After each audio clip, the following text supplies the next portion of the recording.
दिल्ली की मुख्यमंत्री रेखा गुप्ता पर हमला करने वाला बोल रहा है, हमलावर जो कह रहा है वो वाकई में चौंकाने वाला है। वो कह रहा है सपने में आए थे बाबा भैरव, और पूछताछ में वो कह रहा है कि अपनी बात रखने के लिए यहां पर आया था, सीएम से कुत्तों को ना हटाने की अपील करने आया था। सीएम ने उसकी बात नहीं सुनी तो उसने हमला कर दिया।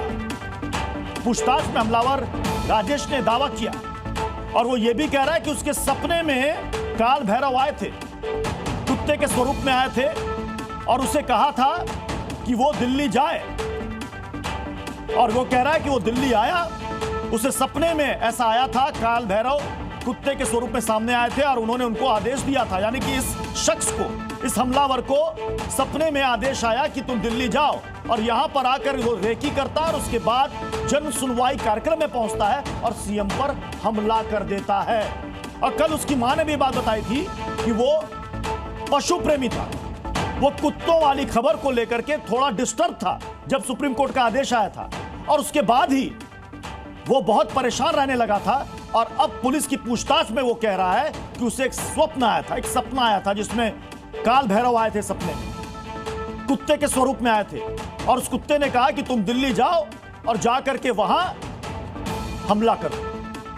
वो कह रहा है कि मैंने सीएम से बात करने की कोशिश की, सीएम को समझाने की कोशिश की, और जब वो नहीं मानी तो उसने हमला कर दिया। अब पुलिस पूछताछ कर रही है, जो बातें वो कह रहा है पुलिस अब इस एंगल से भी समझने की कोशिश कर रही है कि ऐसा तो नहीं है कि असल मुद्दे से ध्यान भटकाने की कोशिश कर रहा है या फिर ये कोई कहानी गढ़ रहा है। क्योंकि कल इसकी मां ने अपील की है दिल्ली की सीएम से कि वो उनके बेटे को माफ कर। बीजेपी सांसद बांसुरी स्वराज ने क्या कुछ कहा, आपको सुनाते हैं। बांसुरी जी, आपकी मुलाकात हुई सीएम से, आपके तमाम जो सहयोगी है, सांसद है, वो भी, किस तरह की अभी हालत है सीएम मैडम की, कैसी स्थिति है, कल जो घटनाक्रम हुआ उसके बाद? आज दिल्ली के सातों सांसद हमारी माननीय मुख्यमंत्री श्रीमती रेखा गुप्ता जी के आवास पर गए उनका हालचाल पूछने के लिए, और आपके माध्यम से दिल्ली की जनता को आश्वस्त करना चाहती हूँ, बिल्कुल व्याकुल मत होइएगा।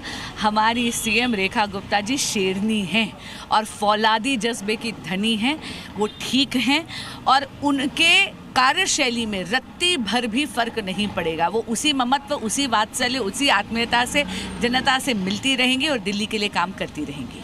क्या आप इसमें कोई साजिश मान रहे हो? जिस तरह से रेकी की गई, पूरी प्लानिंग की गई, एक दिन पहले जो निजी आवास है वहाँ आरोपी पहुँचा, वहाँ पर वीडियो बनाई, उसके बाद अगले दिन जन सुनवाई के दौरान इस तरह से हमला हुआ, और फिर क्या सुरक्षा में भी चूक है? देखिए, अभी क्योंकि मैटर इन्वेस्टिगेशन में है इसलिए इस पर मैं टिप्पणी नहीं देना चाहूँगी, क्योंकि टिप्पणी देना शायद प्रीमेच्योर होगा। लेकिन आपके माध्यम से एक चेतावनी ज़रूर देना चाहूँगी रेखा गुप्ता जी के विरोधियों से कि ये जो कायरतापूर्वक जो एक कृत्य कल करा गया है, इस अटैक ने हमारी बहन के। और महाराष्ट्र सरकार में मंत्री नीतीश राणे ने बड़ा बयान दिया है। वरा जयंती मनाने का विरोध करने वालों से उन्होंने कहा है कि अगर वरा जयंती भारत में नहीं मनाई जाएगी तो क्या ये बांग्लादेश और पाकिस्तान में मनाई जाएगी? भारत में इतने हिंदू रहते हैं तो यहाँ वरा जयंती मनाने में गलत क्या है? उन्होंने ये भी कहा जो लोग दूसरे धर्म के हैं उनकी शिक्षा के लिए मदरसे हैं, लेकिन अगर यहाँ पर वरा जयंती मनाई जाती है, अगर हिंदू मनाते हैं तो किसी को क्या दिक्कत और क्या आपत्ति है? हमारे साथ हमारे सहयोगी अश्विन पांडे इस वक्त जुड़ चुके हैं। अश्विन, क्या कह रहे हैं ये लोग? वरा जयंती और स्कूल के सिलेबस में भी ये पाठ्यक्रम पढ़ाने की बात कर रहे हैं ये। जी देखिए, नीतीश राणे के इस मांग के बाद इस पर बहस छिड़ गई है।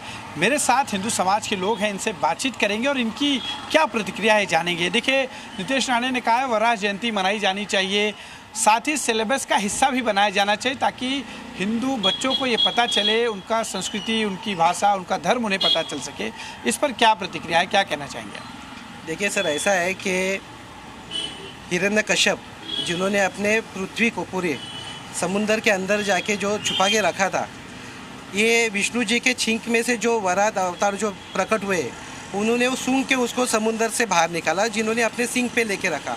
ऐसे काफ़ी सारे घटनाएं ये इतिहास से अपने पूरा